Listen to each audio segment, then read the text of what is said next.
Abra sua Bíblia, irmãos. Hoje, celebração da ceia, mês da família. O tema é, vamos recitar? Eu creio que não está no nosso boletim, mas o tema do mês da família é... Está onde? Tem aí a mídia? A arte, não? Vamos providenciar para o domingo que vem. O tema é: se a família é projeto de Deus, por que há tantos conflitos? Esse é o tema escolhido do Ministério da Família para esse mês. Vamos recitar? Se a família é... Por que há tantos conflitos? No 3, de novo. 1, 2, 3. Se a família é projeto de Deus, por que há tantos conflitos? Baseados, sim, no texto que nós lemos, que é Salmo 127, de 1 a 5. Creio que seja isso. A irmã líder do Ministério de Família não está presente, porque ela está pregando em Conceição de Jacareí, como eu falei pela manhã. Mas, irmãos, no próximo sábado nós teremos um passeio no sítio... Eu queria tanto que ela estivesse aqui, mas ela não está. Valcace, família Valcace, em Itaboraí, lá no Retiro São Joaquim, né?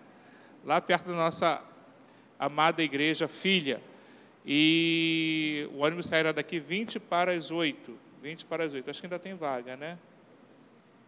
Então, se você desejar ir, irmãos, é passar o dia inteiro, R$ 75. Quem desejar ir, por favor, nos comunique, nos avise, ou então faça um zap para a irmã Marilene. A irmã Tila também está nessa empreitada. Lucas, capítulo 10. Eu falei pela manhã que o texto que a irmã Neiva pregou, trouxe a reflexão pela manhã, iria pregar no mesmo texto que nós tínhamos separado para esse momento. Está no boletim o nome do irmão Gustavo.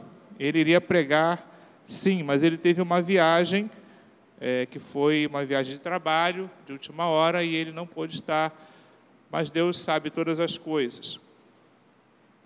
Lucas 10, 38 a 42, é um texto muito conhecido, já foi lido aqui pela manhã. Eu não mudei a mensagem, que que Deus quer falar também alguma coisa relativa a essa palavra, ao nosso coração.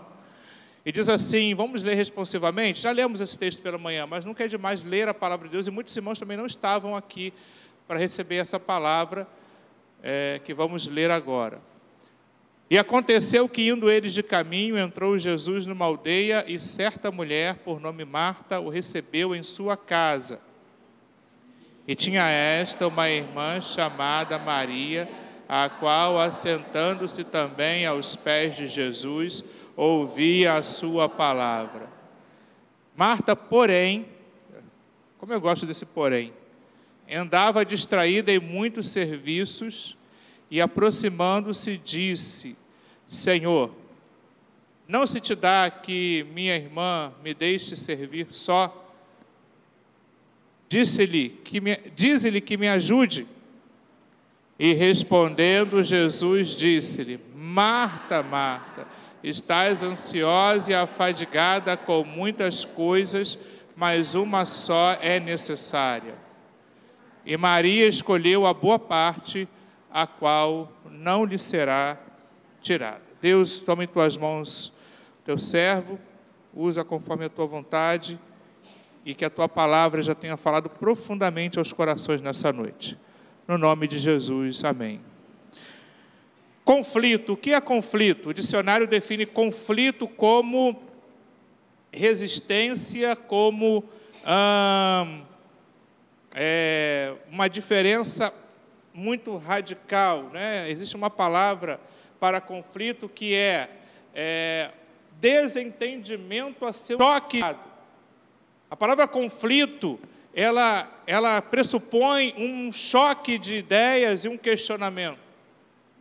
Mas a palavra conflito, eu gostaria de vê-la muito mais nessa noite como algo muito comum aos nossos relacionamentos. A palavra conflito é relacional. O que quer dizer isso? A palavra conflito, ela existe desde que o homem se relaciona com outro homem. com outro ser humano. Quando um ser humano se relaciona com outro, haverá o conflito. O conflito ele é extremamente relacional, ele é próprio das relações. E os irmãos não pensem, por exemplo, que dentro de uma igreja não há conflito. Os irmãos sabiam que dentro da igreja há um conflito? Os irmãos sabiam que dentro do seu ambiente de trabalho há conflito? Os irmãos sabiam que dentro da sua faculdade há conflito? Os irmãos sabiam que dentro da sua família também vai haver conflitos? O conflito não é algo, meus irmãos, que venha a depreciar ou trazer qualquer julgamento de inferioridade às nossas famílias. Conflito em família, ele é normal. Por quê? Porque a família é um lugar de relacionamento entre seres humanos. E onde há relacionamento entre seres humanos, haverá conflitos. Por que nas famílias não haveria de existir conflitos? Eu costumo dizer que as famílias são um grande laboratório de relacionamento humano. Deus nos colocou em família para nos relacionarmos. Não é bom que o homem esteja só. E Deus, então, faz uma ajudadora para ele. Os irmãos conhecem o texto, Gênesis capítulo 2. E desde que Adão teve a sua mulher, até porque Adão andava triste pelo paraíso, não sabia de nada, né? Não sabia de nada, inocente, né? Mas Adão andava triste pelo paraíso.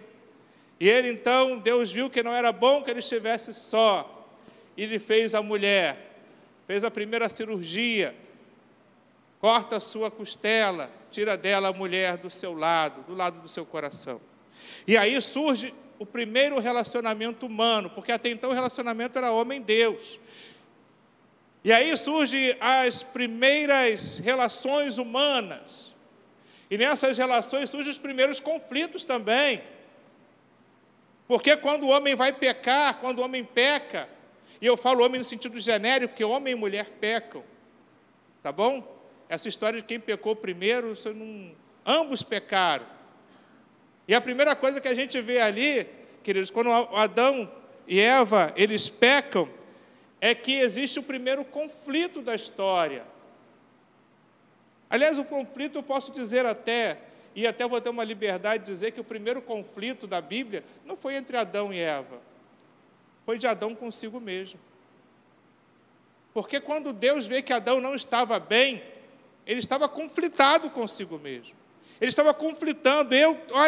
E até o primeiro conflito foi ele com ele e com os animais. Olha lá, o boi tem vaca, né? O leão tem a leoa. A galinha tem o galo. E cadê o semelhante a mim? E começa a haver um conflito em Adão. E aí começa a haver um questionamento. E Deus vê isso, porque Deus conhece os nossos questionamentos. Deus conhece os nossos conflitos. Deus conhece as nossas lutas interiores. O maior conflito que pode haver é um conflito do homem consigo mesmo. Paulo vai dizer: eu estou perdido, miserável homem quem sou. Quem me livrará do peso dessa morte? Pois é o que faço, é o que não quero, e o que quero, é o que não faço. Há um conflito dentro de nós. O que nós queremos fazer não é o que efetivamente fazemos. E às vezes o que nós estamos fazendo não é efetivamente o que nós gostaríamos de fazer. Conflitos em relações são normais. Normais no sentido que eles são inevitáveis. E a primeira coisa que nós temos que entender que, embora inevitáveis, nós precisamos então conviver com os nossos conflitos, ou com os conflitos relacionais que nós temos. Irmãos, eu não quero ser muito acadêmico nessa palavra. Irmãos, estão entendendo? Amém? Amém? Então, o que nós temos que fazer? Se eles existem, se eles são próprios da relação humana, então o que eu tenho que fazer com esse conflito? Tenho que conviver com ele, tenho que administrar o conflito. Eu não posso simplesmente dizer e imaginar ou fingir que ele não existe, porque quando nós fingimos que não existe um conflito, nós estamos colocando, como nós dizemos, debaixo do tapete uma relação que muitas vezes lá na frente vai ter uma consequência muito mais grave, porque nós não a tratamos no seu momento. Então é preciso que nós estejamos o quê? Cuidando, administrando dos nossos conflitos, e principalmente dos conflitos em família. A primeira coisa que nós temos que entender, e para que esses conflitos sejam bem administrados, é que nós precisamos reconhecer os nossos erros. Diga, reconhecer os nossos erros. E eu quero voltar a Adão e Eva lá no paraíso, quando então o homem peca, e Deus então vai procurar o homem, porque na viração do dia, à tardinha, Deus procurava o homem no jardim para se comunicar e se relacionar com ele. E até então não havia conflitos, porque o pecado não estava no mundo. Mas, irmãos, que eu falo conflito do homem com Deus, tá? Porque o pecado separa o homem de Deus. Vossos pecados fazem separação entre vós e o vosso Deus. Mas havia, sim, o primeiro conflito entre os seres humanos está lá no Éden, quando então se pergunta a Adão, lá no capítulo 3 de Gênesis, abre a sua Bíblia aí, querido. Você vai ver isso lá. Eu já vou para Marcos, tá? Não esqueci do texto, não. E aí, quando lá em Gênesis 3, Deus então pergunta,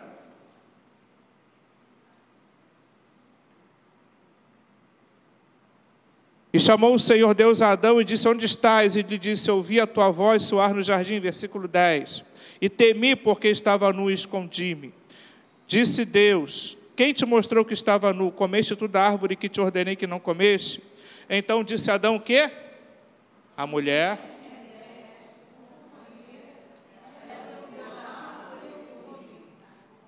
Adão fez num chute só 2 gols. Ele atingiu a mulher e Deus. Quando ele diz, foi a mulher que tu me deste. Olha a crise relacional aí, olha o conflito. A mulher me fez pecar, que tu me preparaste e me deste. Não tinha nada melhor para me dar não, Senhor?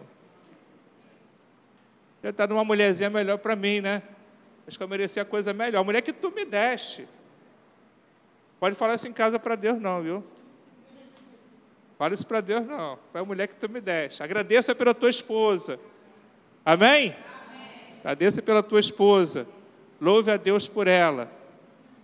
Quando a gente murmura, a gente traz consequências muito tristes. A murmuração impede nossas orações, diz a palavra de Deus. Então a mulher que tu me deste é um conflito que existiu entre Adão e a sua mulher. Aí vem a mulher. Porque a mulher ela gosta de falar, né? A mulher gosta de falar. Aí dizem que a gente que fala pouco, a gente ouve mais. Quem te mostrou? Aí disse assim, disse o Senhor Deus à mulher, por que fizeste isso? Disse a mulher, a serpente me enganou e eu a comi. E ela diz o quê? A culpa é da serpente. A serpente me enganou e eu a comi.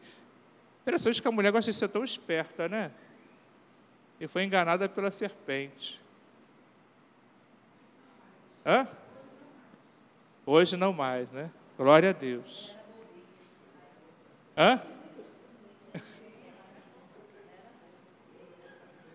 Quando a mulher então diz que a serpente me enganou, ela está atribuindo culpa a quem? A serpente. A serpente. Porque Adão já tinha atribuído a culpa a Deus. Irmãos, olha o conflito aí. Olha o conflito. E aí começa a surgir o primeiro conflito em família. Foi a mulher que tu me deste, ela não presta, não vale nada. Me enganou. E a mulher, coitada. A serpente, como não tinha ninguém para jogar a culpa, ficou calada. Porque o inimigo é o pai da mentira e peca desde o princípio. E ele já está condenado em nome de Jesus. Mas o que eu quero dizer com isso? Não houve o quê? Reconhecimento de responsabilidade. A palavra responsabilidade, ela vem de responsório, de responder. Aquele que responde por uma atitude. Quem respondeu pelo quê? Ninguém disse, eu sou culpado. Eu errei, eu quis comer. Eu tomei a atitude. Eu que quis fazer isso. Não, foi a mulher que tu me deste, foi a serpente. Nunca eu. Eu não erro. Eu sou infalível. Eu sou uma pessoa que não tenho erro. E dentro das nossas famílias existe muito isso. Não, isso só pode ter sido fulano, só pode ter sido Dania. Por quê? Não, irmã não fala isso não, viu? Mas a gente pode dizer o seguinte, a gente joga a culpa para o outro. Quem deixou essa toalha aqui? Só pode ter sido fulano. Não. Quem deixou o arroz queimar? Não. Opa, Senhor, alguém comeu arroz queimado hoje aqui. Quem fez isso? Foi o outro. Quem esqueceu a porta de casa aberta? Não, eu não. Nunca eu, sempre o outro. E a gente não responde pelos nossos atos. A gente não consegue atribuir responsabilidade ao que fazemos. Não respondemos a pergunta, quem te ensinou ou quem fez isso? Ou por que isso aconteceu? Fui eu. E quando a gente fala fui eu, é uma coisa boa, para enaltecer a gente, né? É igual o sapo queria ir para o céu. Já foi contado 500 vezes aqui. Né? O sapo ia para o céu, abocanhou a cauda lá do urubu, em homenagem aos flamenguistas. E aí, quando o urubu estava subindo para o céu, e o urubu, muito astuto, flamenguista, né? Ele falou assim, quem é que fez isso? Né? Quem é que te ensinou essa atitude tão, né, engenhosa de ir para o céu sem ter asa? Né? Quem foi que te ensinou isso? Doido para se levar aquela carga, naquele peso, sapo gordo, cururu. Aí ele abre o bocão e diz, caiu lá embaixo, né? Só vê a fumacinha subir assim, igual o desenho animado. Por quê? Porque o eu, a gente só quer o eu quando a gente se exalta, mas nunca reconhecer erro. E aí, quando a gente não reconhece o erro, vem o primeiro conflito. Enquanto projetamos nossas culpas no outro, não redimimos os nossos erros e ainda fazemos o quê? Aumentamos culpa no outro. A gente faz um estrago total. A gente não se conserta e ainda faz o quê? Aumenta o peso do outro. Responder as perguntas. Eu errei. Eu sou errado. Eu erro. Sim. E eu preciso fazer isso para que os nossos conflitos sejam administrados e que não haja dano em nossas famílias. Reconhecer os nossos erros. Vamos dizer todos juntos? Reconhecer os nossos erros. A segunda coisa que nós queremos fazer, e aí Marta não reconheceu. Marta disse, Senhor, diz para minha irmã me ajudar, porque eu estou sozinha.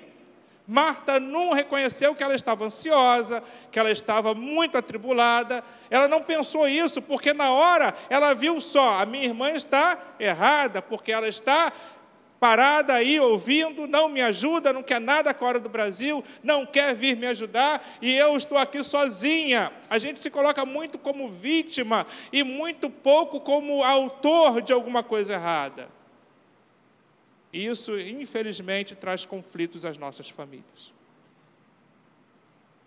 A segunda coisa que precisamos entender para administrar os nossos conflitos é enxergar o outro pelo modo como Deus enxerga. Vamos dizer todos juntos? Enxergar o outro pelo modo como Deus enxerga. Marta e Maria, lá em Lucas 10, de 28 a 32, ou de 38 a 42, desculpem, Marta disse a Jesus para mandar a sua irmã Maria ajudá-la. Como Marta viu Maria? Vamos lá, vamos um estudo de caso. Como Marta viu Maria? Como Marta enxergou Maria naquele momento? Uma preguiçosa, uma mulher que não queria nada, né? Uma exploradora. Vamos pensar aqui, vamos pensar como é que estaria o psique de Marta naquele momento. Jesus chegou a Maria. Eles precisam fazer a comida para ele, servi-lo. E a ideia de servir, muitas vezes, é uma ideia ativista. É uma ideia muito ativista. Eu tenho que fazer algo. Quando, na verdade, o momento de fazer não é aquele. O momento de fazer não, é o momento de ouvir. Mas não é o momento de fazer. Servir a Deus nem sempre é fazer alguma coisa, mas muitas vezes é primeiro ouvir. E aí a gente inverte. E Marta inverteu e disse, olha, precisamos fazer isso, fazer o bolinho, o café, o arroz, o feijão, fritar o bife. Jesus chegou.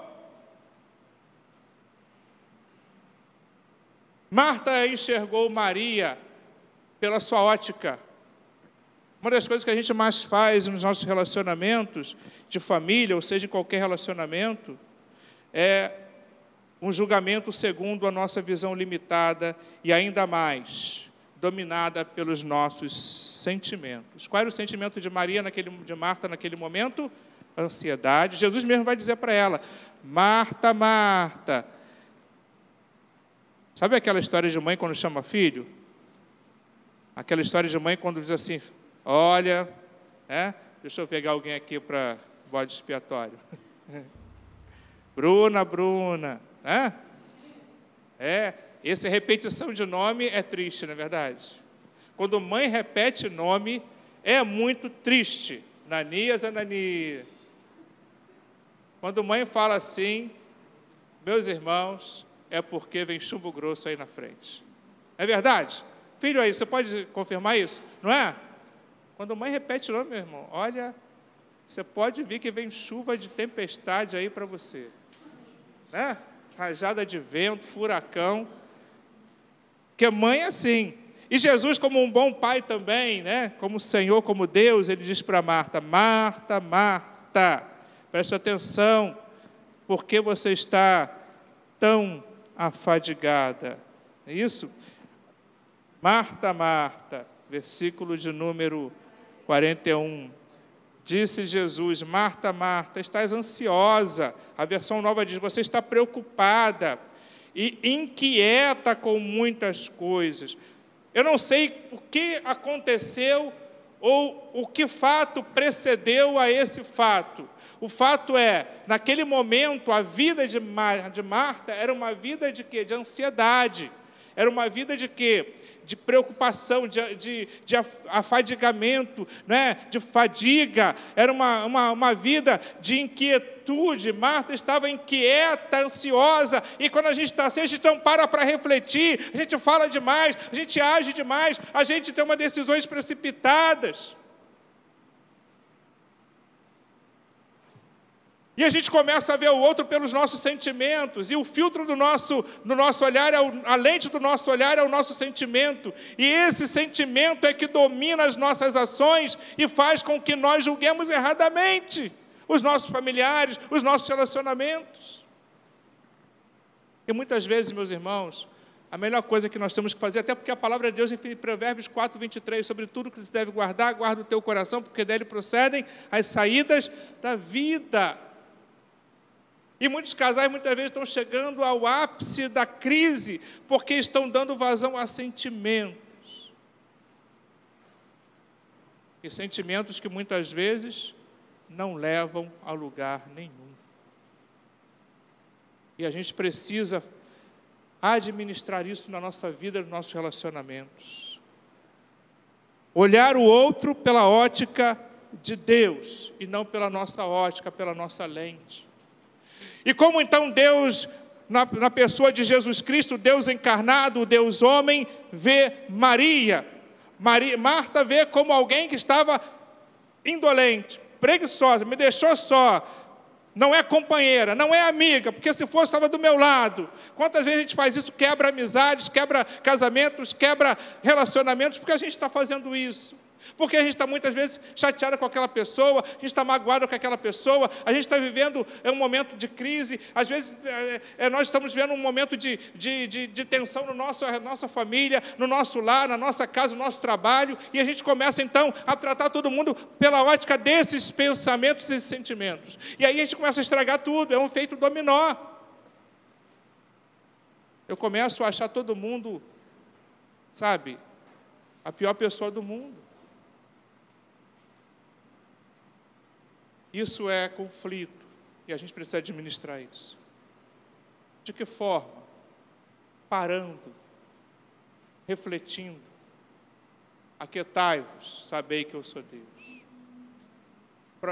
Lendo Eclesiastes 3, há tempo para todo propósito debaixo do céu. Há tempo de falar, há tempo de calar. Há um corinho muito antigo, 1900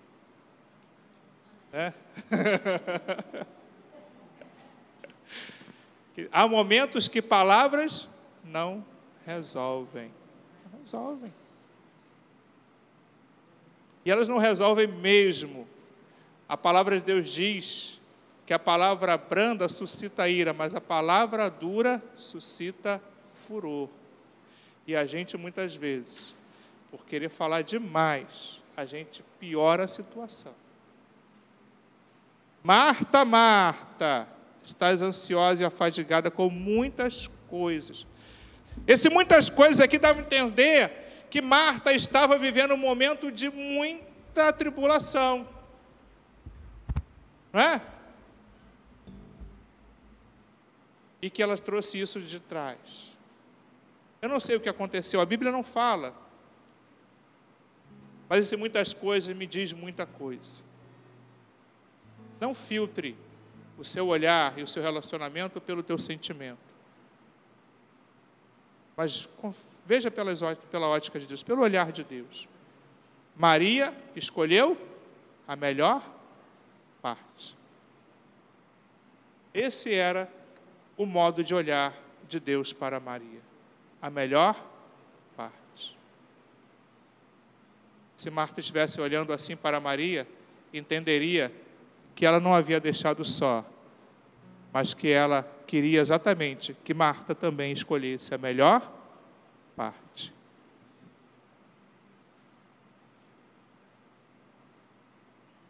Marta viu e julgou segundo a sua visão limitada, dominada pela ansiedade, inquietude.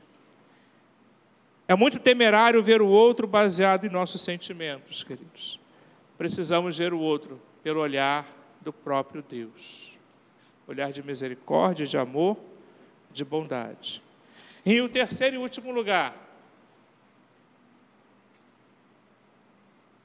Em terceiro e último lugar, entenda que você é você e o outro é o outro. Vamos dizer todos juntos? Entenda que você é você e o outro é o outro. Pastor, que coisa óbvia. Coisa meio... É lógico, eu não sou a Vilma, eu não sou a Raquel, eu não sou a Anania, graças a Deus. Brincadeira.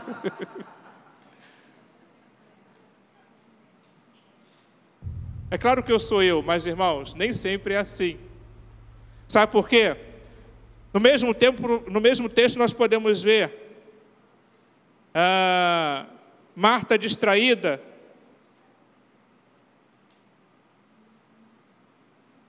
inquieta demais, e sua irmã Maria ouvindo assim. Então, as pessoas, elas são assim diferentes.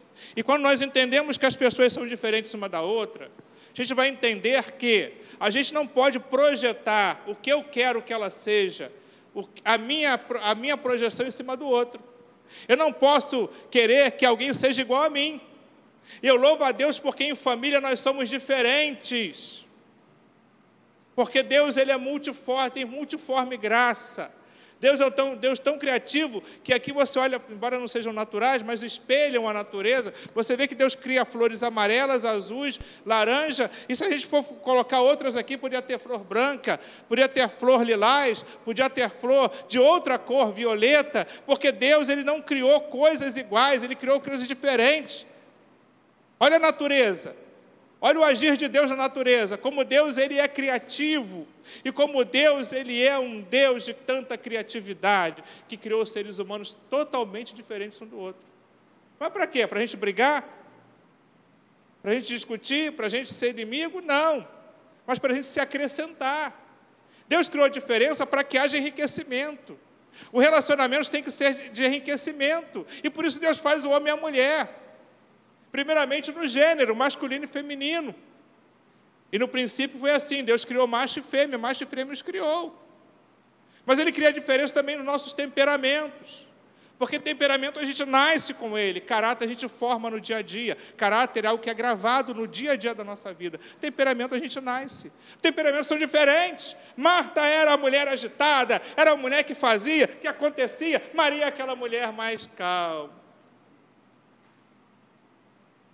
Tem gente que deve ter se cutucado falando igual a gente, né? Ô, Jesus, igual a gente. Sabe por que ele fez isso? Para vocês brigarem, discutirem. Ah, vamos separar porque a gente não dá certo, mas a gente é diferente. Ué, você queria casar com espelho? Compra agora uma impressora 3D e imprime você. Faz você e casa com você mesmo, para ver se você se aguenta.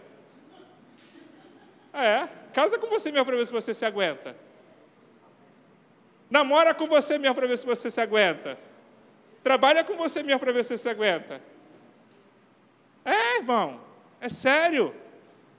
Se a gente convivesse com a gente mesmo, a gente não se aguentaria. Sabe por quê? Porque seria um tédio. As diferenças é para nós crescermos. É para nós progredirmos como pessoa. A divergência de ideias no campo das... Eu coloquei lá no meu perfil do WhatsApp. Deixa eu ver a hora aqui. Está tranquilo. Não vou dizer outra parte da frase, não. Quando eu coloquei lá, pessoas, mentes pequenas, elas discutem. Mentes grandes, brilhantes, discutem ideias. Mentes medianas, medíocres, discutem fatos, eventos. Mentes pequenas discutem pessoas. Os conflitos precisam ser ideias, pensamentos, nunca pessoas. Pessoas são diferentes. Não adianta você querer que alguém seja igual a você, que nunca vai ser. Ô jovem, adolescente, presta atenção. Ei, olha para cá. Você está procurando alguém para namorar, para casar igual a você? Pode esquecer da busca. Desiste. Porque você não vai encontrar ninguém igual a você. Isabela fez assim... Irmã Cláudia, cadê a irmã Cláudia? Ainda bem que a irmã Cláudia não está aqui, né, Isabela? Sabe por que você não vai encontrar, querido? São diferentes. E essa diferença é que faz a diferença para os nossos relacionamentos. Ninguém é igual a ninguém. Glória a Deus por isso. Marta, a pessoa, se todo mundo fosse Marta, ia ser aquela disputa. Eu quero cozinhar. Não, sai do fogão. Não, eu agora que vou cozinhar. Eu que vou varrer a casa. Não. Se bem que tem gente que adora que alguém tome à frente, né? Vamos arrumar a cama. Arruma você. Fala, Jesus. Porque, na verdade, a gente quer sempre, né? Deitar, escorar a parede para ela não cair, né? Mas, na verdade, a gente precisa entender que essa diferença... E uma coisa que eu quero falar para vocês, isso não quer dizer que uma pessoa seja inferior à outra por ser diferente. Na Bíblia há um caso chamado Esaú e Jacó. Isaac e Rebeca. Uma família, não era? Legal, família judia, uma família israelita, temor a Deus, serviu a Jeová, né? Iam lá fazer o sacrifíciozinho, legal, filho da promessa, tiveram 2 filhos. Mas no dia em que Rebeca começou a alisar mais Jacó e a ter predileção a Jacó, começou a derrocada daquele relacionamento entre irmãos. Às vezes nós pais inconscientemente estamos criando inimizades dentro das nossas casas porque nós preferimos pessoas. E aí a gente quer que o outro seja o outro e o outro seja o outro. E aí elas fazem uma farsa. Bota Jacó, uma pele de animal, porque teu irmão Esaú é peludo, é peludão, né? Tony Ramos, peludão. Caçador, valente, sarado, igual o pastor Marco Aurélio, né? Você é franzinozinho, né? Você não é tão peludo, você é um cara mais delicado, né? Um cara mais, né? Gosta mais, né? De coisas menos radicais. Bota uma pele e vai dizer para o teu pai que você é Esaú para ganhar a tua primogenitura, porque Esaú foi o mais velho e Jacó pegou no pé dele. Aliás, como tem irmão que gosta de pegar no pé do outro, né? Eles pegaram literalmente. Quando nasce Esaú, vem Jacó em seguida segurando o pé de Esaú. E aí, queridos, por causa dessa predileção, enganando a Isaac, que já era bem idoso, já não enxergava direito, pelo tato ele entendeu que era Esaú, mas era Jacó. Nós não podemos ter o outro, nós temos que ser nós mesmos.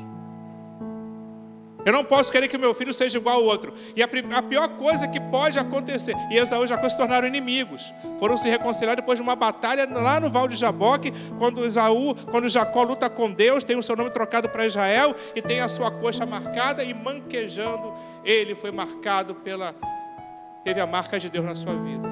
Seu caráter foi transformado.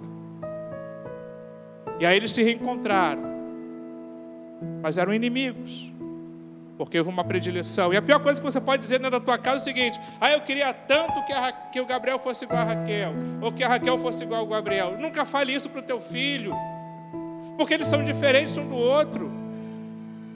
Eles nunca vão ser iguais. A pior coisa que um pai ou mãe pode dizer para um filho é isso: eu queria tanto, o teu irmão é uma praga, mas você é uma bênção. Nunca fale isso, todos dois são uma bênção. Os filhos são herança do Senhor.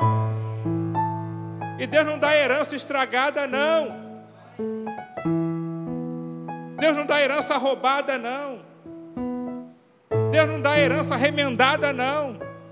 Deus dá herança boa, perfeita, para você cuidar. Tem irmãs aqui que tem 2, 3 filhos. Nunca diga para o seu filho ou sua filha: você tem que ser igual ao seu irmão. Não fale isso, ele não vai ser igual nunca. E eu quero dizer outra coisa nessa noite.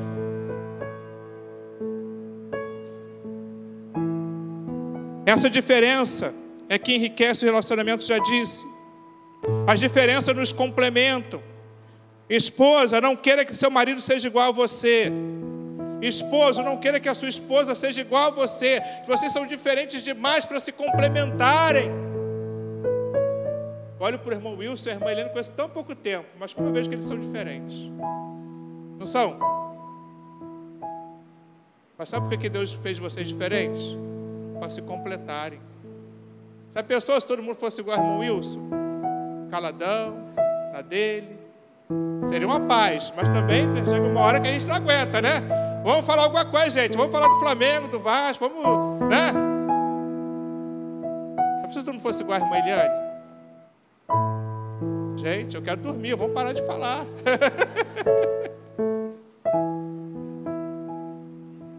Sabe por que isso? Porque Deus é lindo e é perfeito no que Ele faz. Nossos relacionamentos são para nos complementarem, queridos. É por isso que Deus nos fez diferentes, para que a gente se complete um ao outro. Você não é igual ao seu irmão, à sua irmã, porque você é bênção na vida do seu irmão, e a seu irmão é uma bênção na sua vida. E na verdade, quando Marta queria que Maria fosse igual a ela estava querendo acabar de vez com aquela relação e tornar aquela relação inviável, porque uma complementava a outra. Eu não gosto de pregar Marta e Maria dizendo: Maria, mulher, né? Ô mulher terrível, né? Ô mulherzinha difícil, gente. Então uma mulher como essa jamais. Você nem se casou. Eu não gosto de pregar Maria como uma culpada, a vilã da história. Eu gosto de pregar Maria como alguém que complementa. Desculpe Marta como alguém que complementa Maria.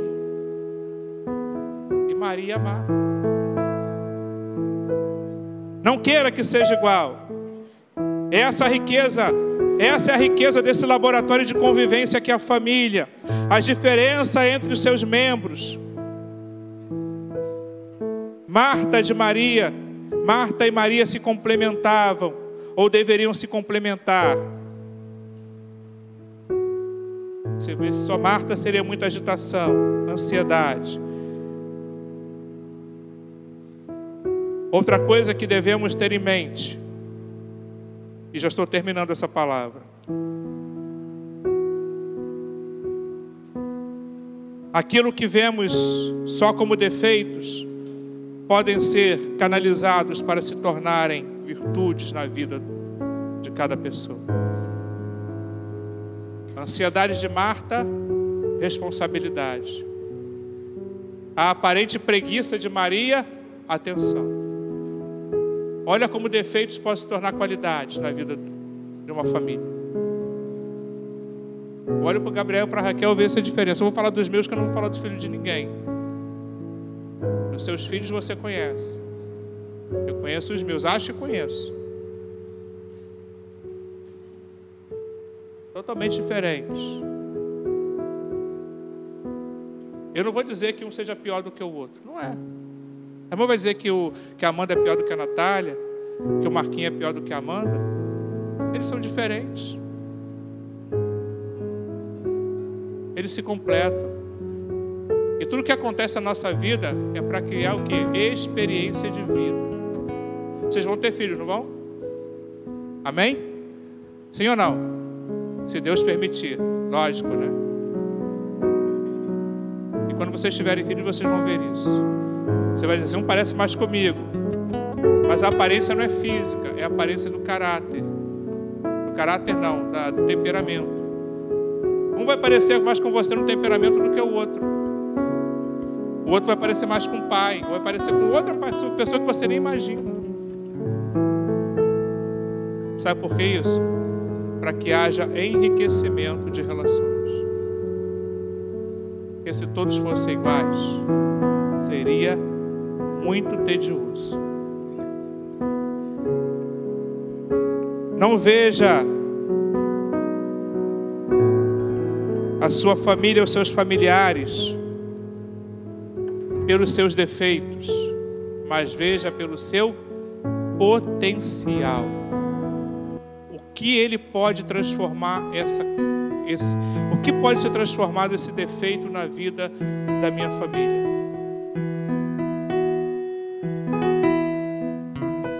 O defeito que Marta viu em Maria era o potencial de alguém que queria aprender. De repente o teu filho não é bom de matemática. Você vai dizer assim, menino não quer nada com estudo. Ele não quer nada com estudo, ele não é bom de matemática. Mas ele às vezes é bom em escrever. Ele às vezes é bom de criar coisas. Porque o temperamento dele não leva ele para matemática, leva ele para criar. Matemática é exata, não sai daquilo, é 2, 2, 4, 4, 4, 8, não sai daquilo. Exatidão, são as chamadas matérias exatas.